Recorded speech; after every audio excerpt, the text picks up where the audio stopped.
Allons, Ziad. Tu finiras un jour par t'habituer à marcher sur ces planches.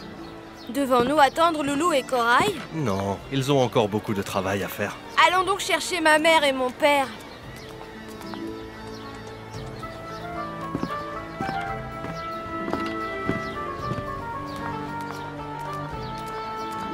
Attends, je vais demander à un des plus anciens travailleurs du port.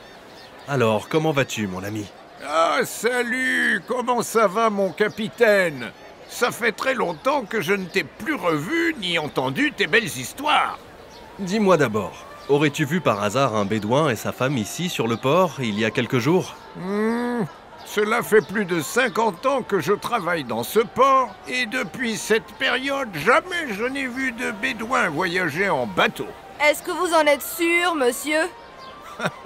Mais bien sûr, mon petit, les bédouins préfèrent prendre leur bateau du désert, le chameau. Je sais, merci en tous les cas. Je te verrai plus tard, mon ami. Peut-être sont-ils venus et ce monsieur ne les a pas aperçus. Allons demander plus loin.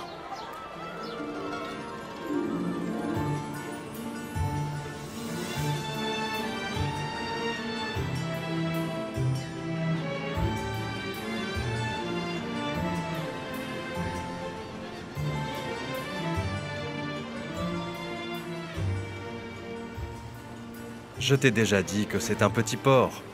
Beaucoup de bateaux le traversent sans s'y arrêter. Oui, mon capitaine, vous me l'avez déjà dit. Est-ce que tu es inquiet pour ta mère et pour ton père? J'ai vraiment peur de ne plus jamais les revoir.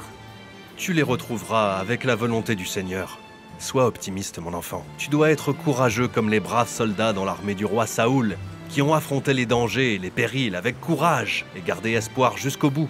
Oui, et les croyants ont raconté comment est-ce qu'un tout petit nombre a vaincu un très grand nombre grâce à Dieu. Continue le verset. Dieu est avec les plus patients. Oui, mon petit Ziad. Dieu aime donner la victoire à ceux qui savent patienter. Si tous les hommes connaissaient cette vérité, ils se seraient réjouis de leur malheur, car ceci les rendait plus proches du bon Dieu. Quand allez-vous finir l'histoire de Saoul et Goliath? Maintenant, si tu veux. Oui, j'aimerais bien. Le roi Saoul et son armée se précipitèrent vers le désert aride et brûlant. Il interdit à ses soldats de boire l'eau de la rivière, afin de tester leur force et leur degré d'obéissance. Et la plupart a désobéi. Eh oui, il les a donc chassés de son armée. Puis il s'est dirigé avec la minorité restante de ses fidèles soldats vers le camp ennemi du roi Goliath. Monseigneur le roi Goliath, ceci est notre chance. Ordonnez l'attaque et écrasons ces peureux. J'ai bien peur que Saoul survive au combat. C'est lui le symbole de leur force. Vois-tu de la force dans cette petite armée chétive? Oui, Amros. La moitié de leur force vient de leur chef. Et l'autre moitié provient de la foi des soldats et de leur conviction dans leur cause. Et que vas-tu faire, monseigneur? D'abord, je vais parler à Saoul. Je vois le roi Goliath s'approcher seul. Peut-être veut-il préserver des vies et céder ses terres sans combattre? Je ne pense pas qu'il raisonne de cette façon. Mais les traditions de la guerre dictent que je dois aller à sa rencontre et entendre ce qu'il a à me dire. J'y vais.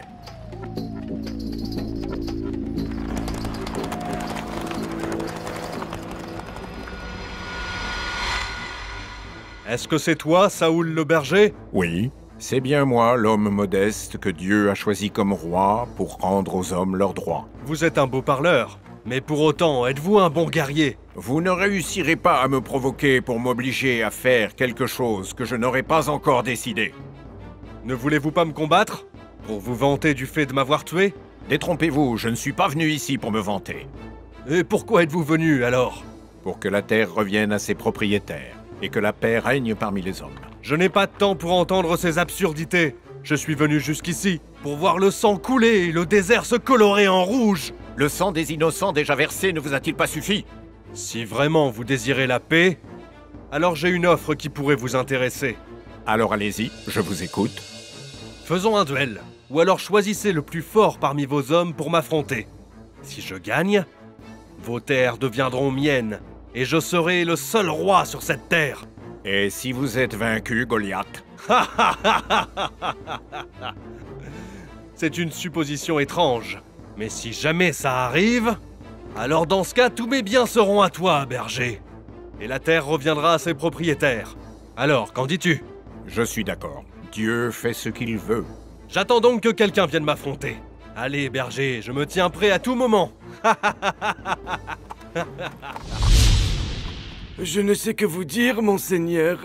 Affronter Goliath en duel est une aventure très risquée, monseigneur. Mais c'est une aventure qui vaut le coup d'être vécue. Celui qui gagnera cette bataille aura tout au final. Dis à tous les soldats que quiconque acceptera d'affronter Goliath dans un duel et réussira à le tuer, partagera le pouvoir avec moi, épousera ma fille et deviendra roi après moi. À vos ordres, monseigneur. Si telle est la volonté de mon bon seigneur Saoul. Vous n'avez pas mangé une miette depuis la veille, monseigneur. Voulez-vous quelque chose à manger? Non, non. Merci pour ton aimable attention. Seigneur, puis-je vous demander la raison de votre tristesse? J'aurais tellement souhaité tuer le tyran de mes propres mains. Mais l'intérêt de l'armée exige que je laisse le plus talentueux de mes soldats affronter Goliath en duel. Je remercie Dieu de nous avoir donné un roi aussi sage et aussi humble que vous, Seigneur. Es-tu sûr de ce que tu dis? Bien sûr, je l'ai entendu de mes propres oreilles, Samoun. Celui qui gagnera épousera sa fille, et il deviendra roi après lui? Oui, et qu'il partagera même le pouvoir avec lui de son vivant. Ah! Si tu savais ce que j'aimerais être ce chevalier. Allez, David! Dépêche-toi de nous préparer le repas! N'oublie pas que tu es le plus petit d'entre nous, et que le plus petit doit toujours obéir à ses frères aînés. Notre Seigneur David, que la paix soit sur lui, obéit à ses 2 frères aînés, et il leur servit leur repas, tout en réfléchissant à la discussion qu'il venait d'entendre. Mais il me semble que le roi Goliath n'a jamais été vaincu dans un duel. Il est capable de vaincre une armée entière. Alors explique-moi comment un seul homme pourrait l'affronter. La vie est bien trop belle pour être perdue. Allez, David, apporte-nous à manger.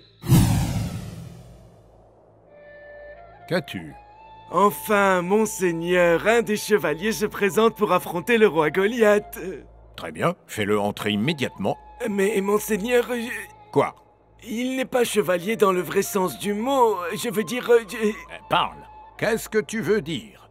Eh bien, en fait, c'est un jeune garçon de 16 ans. Il est plutôt maigre et il travaille comme berger avec ses frères. Il s'appelle David, monseigneur. Je veux tout de même le rencontrer. J'étais moi-même un berger avant. Je ne suis pas né avec cette couronne sur la tête. Je vais le faire entrer tout de suite, seigneur. Entre, jeune homme. Quel beau visage, illuminé par la foi et la piété. Cela me fait bien de la peine que tu veuilles aller au combat, mon fils. David, que la paix soit sur lui, répondit alors qu'on ne pouvait échapper à ce que Dieu nous avait destiné. Tu as raison, mon fils. Alors viens, que je te donne mon épée et mon bouclier. Quoi, tu ne les veux pas? Qu'est-ce que tu me désignes avec ta main? Le prophète David, que la paix soit sur lui, lui dit « C'est une fronde que j'utilise pour la chasse. Ce sera mon arme, si Dieu le veut. » Je l'ai cherché partout, sans résultat. Il a pris sa fronde et il a totalement disparu. Hein? Mais où a-t-il bien pu disparaître? Crois-tu qu'il aurait pu être influencé par ce qu'il nous a entendu dire à propos du duel avec le roi Goliath? Oui, c'est sûr que ça doit être ça. Tu le connais, il est si courageux et brave. Mais cette fois, le risque est vraiment beaucoup trop élevé. Il va se faire tuer à tous les coups. C'est notre petit frère. Nous devons aller le défendre. Oui, nous devons le protéger de lui-même. Faisons vite alors, avant que nous le perdions à tout jamais.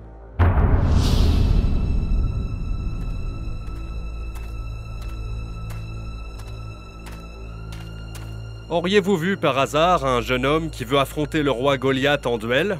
Oh, beaucoup de jeunes hommes se sont présentés pour le duel. Duquel parles-tu? Il est de petite taille. Il a des yeux bleus et aussi des cheveux très fins. Je crois qu'il a été le premier à se présenter. Oh mon Dieu, nous avons perdu notre frère. Bon, taisez-vous, c'est le moment décisif. Le voilà qui s'approche de Goliath. Mais comment va-t-on pouvoir l'arrêter? Où est-il, ce chevalier? Pourquoi n'est-il pas encore là? Arrête! Qui es-tu? Le noble prophète dit « Je suis David. » Tu n'es qu'un homme faible et chétif. Tu m'inspires la pitié. Va-t'en. Il n'y a que des rois ou de vrais chevaliers pour m'affronter. Où est Saoul? David, que la paix soit sur lui, lui dit « C'est moi qui vais te tuer, si Dieu le veut. » Tu es bien orgueilleux, petit homme. Je t'ai dit de partir. Le prophète David, que la paix soit sur lui, lui dit « Je ne partirai pas avant de t'avoir tué. Dans ce cas, je vais te montrer à qui tu t'adresses. » Le prophète David tira alors une pierre de son sac, pria son seigneur, puis tira. La pierre percuta la tête de Goliath si fort qu'il mourut sur place. Goliath est mort! Au combat! À nous la victoire! À nous la victoire! Ennemi de Dieu! En avant! Restez sur place! Restez sur place! Restez sur place! Louange à Dieu qui nous a donné la victoire, nous a aidés à regagner nos terres et à nous débarrasser de Goliath l'injuste. La récompense! La récompense! Attendez donc, je dois d'abord m'assurer que ce que vous dites est vrai. C'est la vérité! C'est la vérité! C'est la vérité! C'est la vérité! Mais comment donc auriez-vous pu tous tuer Goliath en même temps? C'est moi qui l'ai tué, mon seigneur, et en voici la preuve! Qu'est-ce que c'est? Le casque de Goliath! Tout le monde le connaît! Moi j'ai sa cape, regarde! Comment aurais-je pu la lui enlever sans l'avoir tué auparavant? Qui de vous dit bien la vérité? C'est moi! Non, moi! Monseigneur le roi Saoul, ces deux-là sont des menteurs. Je suis en effet le seul à avoir la vraie preuve. J'ai avec moi le pouce du roi Goliath. Je lui ai coupé pour vous prouver que c'est bien moi qui l'ai tué. J'ai eu 7 soldats avant toi qui m'ont présenté des pouces de Goliath. Et comment Goliath aurait-il pu avoir 8 pouces? Ce n'était pas une personne ordinaire. Arrêtez avec ces mensonges, ou je vous jetterai tous en prison. Comment osez-vous mentir à Dieu qui vous a donné la victoire? Et pourquoi exiger une chose que vous n'avez pas méritée? Je ne donnerai la moitié de mon royaume qu'à celui qui m'apportera la tête de Goliath.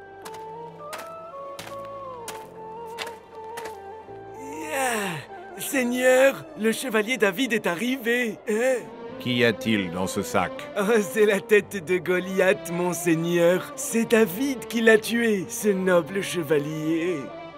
C'est toi qui mérites de me succéder et d'établir la justice entre les hommes. J'ai l'honneur, mon fils, de te donner ma fille comme épouse et de partager mon trône avec toi. Annoncez ces bonnes nouvelles dans les 4 coins du pays. Allons-y, Amoun. Allons voir notre frère, le roi prophète David, que la paix soit sur lui. J'ai honte de le rencontrer quand je pense que nous avons bien abusé de sa bonté quand il était à notre service. Oublie donc le passé. Notre bon frère nous a tout pardonné. Dans le cœur des prophètes, il n'y a que bonté, amour et tolérance. Tu as raison. Tu as vu comme la terre a changé sous son règne? Oui, même l'oiseau dans le ciel aime le roi David, que la paix soit sur lui, parce qu'il connaît son langage et son intelligence. Viens, nous allons être en retard. Notre bon frère vient d'avoir un beau petit garçon, et nous devons aller partager cette joie avec lui. Et quel est le nom du nouveau-né? J'ai entendu qu'il l'avait nommé Salomon. Que Dieu les bénisse.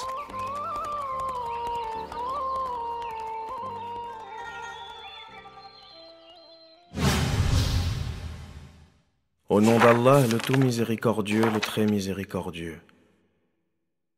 Et lorsqu'ils firent face à Goliath et à ses troupes, ils s'écrièrent « Seigneur, arme-nous de patience.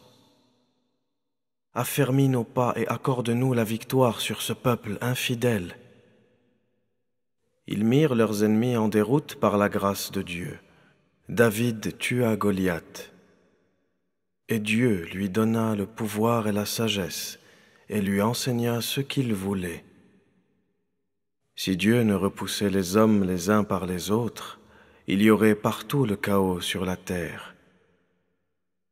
Dieu est plein de bonté pour les hommes.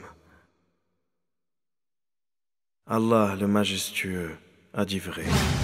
Notre seigneur David, le héros de cette histoire, est-il le père de notre seigneur Salomon le sage? Oui, tous deux étaient rois et prophètes en même temps. Et Dieu les avait bénis avec des règnes majestueux. Notre seigneur David était très courageux. Oui, en effet, il était très courageux. Et il a combattu Goliath avec une fronde pour nous montrer que la victoire vient de Dieu et pour nous enseigner la patience et la confiance en Dieu. Quels que soient les obstacles que nous rencontrons, nous ne devons jamais désespérer devant la miséricorde du Seigneur. Oui, mon capitaine. J'ai compris ce que vous voulez dire.